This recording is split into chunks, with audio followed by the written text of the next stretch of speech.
যখন বাংলাদেশের ত্রয়োদশ জাতীয় সংসদ নির্বাচন অনুষ্ঠিত হয়েছিল তার ঠিক ৬০ ঘন্টা আগে বাংলাদেশে একটি চুক্তি সম্পাদিত হয়েছে। যে চুক্তির কথা বলে আজকে যে মানববন্ধনে বক্তারা যে চুক্তির বিরোধিতা করলেন, আজকে সারা দেশে গণতান্ত্রিক যুক্তফ্রন্ট যে চুক্তির বিরোধিতা করছে সেই চুক্তি সম্পর্কে দেশবাসীর জানা প্রয়োজন। নির্বাচনের ৬০ ঘন্টা আগে তড়িঘড়ি করে কেন এই চুক্তি করতে হয়েছিল? আমরা দেখি যে চুক্তির মধ্যে ৩৫ পৃষ্ঠার চুক্তির মধ্যে ১৫৮ বার লেখা আছে যে বাংলাদেশ কি কি করবে, আর যুক্তরাষ্ট্র কি করবে সেটা লেখা আছে ৯ বার। তার মানে যুক্তরাষ্ট্র করবে খুবই কম আর বাংলাদেশ করবে খুবই বেশি। কি করবে বাংলাদেশ?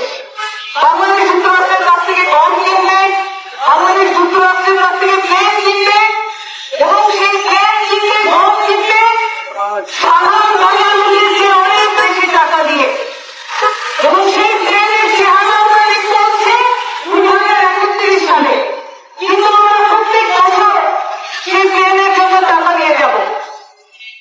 এবং এই যে গম কিনব, প্লেন কিনব, এগুলি এই বিভিন্ন পর্যায়ে বেসরকারি খাতে আমাদের ব্যবসায়ীদেরকে কিনতে হবে, অর্থাৎ সরকার কিনবে না, ব্যবসায়ীরা কিনবে। আরো মারাত্মক কথা আছে, পারমাণবিক রিঅ্যাক্টর, পারমাণবিক নিউক্লিয়ার এই ধরনের প্রযুক্তি সেগুলির ব্যাপারে কোন দেশের সাথে আমরা চুক্তি করতে পারবো না, এই ধরনের কথা বলা আছে। রাশিয়ার সাথে হুট করে গত সরকার একটা পারমাণবিক চুক্তি করে সেখানে আপনারা জানেন যে সেইখানে একটি পারমাণবিক বিদ্যুৎ কেন্দ্র তৈরি হচ্ছে। আজকে যদি এই চুক্তির কারণে সেই পারমাণবিক বিদ্যুৎ কেন্দ্রের যে মাস সেইটার প্রভাব সেখানে যদি পড়ে, তাহলে বাংলাদেশের এই যে পারমাণবিক অ্যাটম বোমা আমাদের বুকের মধ্যে আমরা একটা বসিয়ে রেখেছি, রাশিয়াকে নিউক্লিয়ার নিয়ে যাওয়ার কথা, এই চুক্তির কারণে যদি সেই চুক্তিটা ক্ষতিগ্রস্ত হয় তারপরে বাংলাদেশের ভবিষ্যৎ কি হবে? এবং আরো মারাত্মক কথা হচ্ছে, এখানে শুধুমাত্র বাণিজ্যিক শুল্ক আরোপের হিসাব এখানে নয়, আরো অনেক হিসাব এখানে আছে।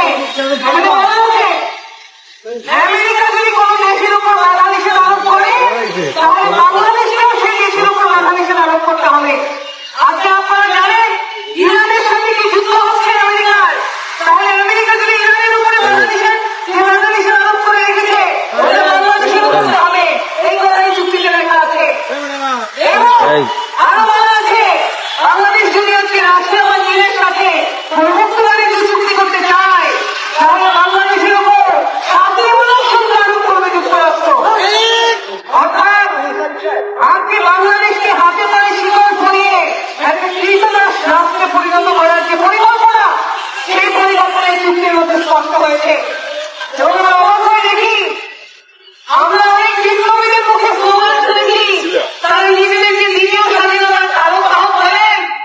আমরা প্রমাণ শুনেছি দিল্লির ঢাকা, ঢাকা ঢাকা, আজকে যখন দিল্লির ঢাকা, এই প্রশ্নের উত্তর ওয়াশিংটন হতে পারে না। আজকে তারা দিল্লির ঢাকার বদলে ওয়াশিংটনে দালালি করতে চান কিনা সেই কথা তো আমাদের প্রশ্ন করতে আছে।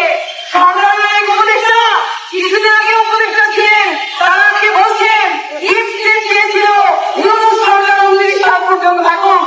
তাহলে আজকে সরকারের বাইরে এসে তারা এই সমস্ত কথা বলেছেন, তাহলে ইফ স্টেটের কাছে কি পররাষ্ট্রমন্ত্রীর পদটা সেটাকে পর্দা দিয়ে তারপরে হচ্ছে এখানে ক্ষমতা রাখতে হয়েছে, সেই প্রশ্ন আজকে জনগণের মধ্যে উঠলেই ইউনূস সরকারের করা চুক্তি, এই চুক্তি আমেরিকার সুপ্রিম কোর্টে ৩০ ফেব্রুয়ারি রায়ে এই চুক্তি অবৈধ ঘোষিত হয়েছে। সেই চুক্তিকে মালয়েশিয়ার পররাষ্ট্রমন্ত্রী বলেছেন এইটার কোনো ভ্যালিডিটি নাই, তাই আমেরিকা নিজের সুপ্রিম কোর্টে এটা বাতিল করে দিয়েছে।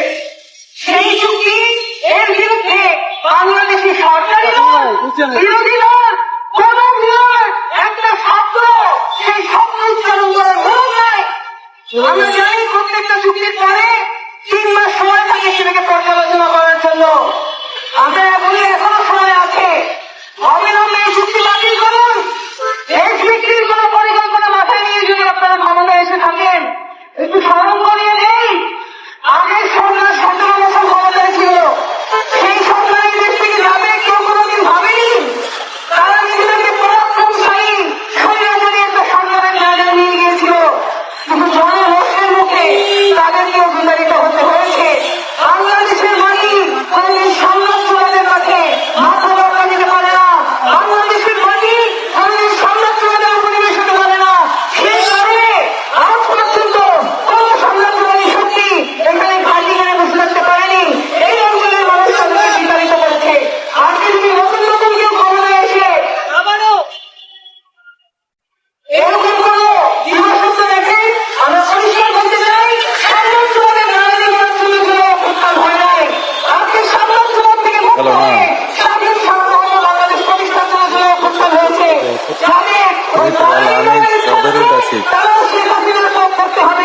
আর যদি জনগণের পথে থাকে তাহলে শুধুমাত্র আপনারা জনগণের সমর্থন নিয়ে দেশ পরিচালনা করতে পারবেন।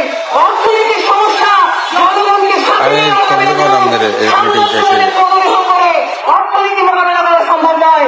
সেই কারণে অবিলম্বে আইনজীবীদের সাথে জাতীয় স্বার্থ খরচ মিলে দিয়ে এই চুক্তি বাতিলের দাবিতে আমরা গণতান্ত্রিক সুস্থ মানববন্ধন থেকে আজকে সারা দেশের কর্মসূচি থেকে আমরা দাবি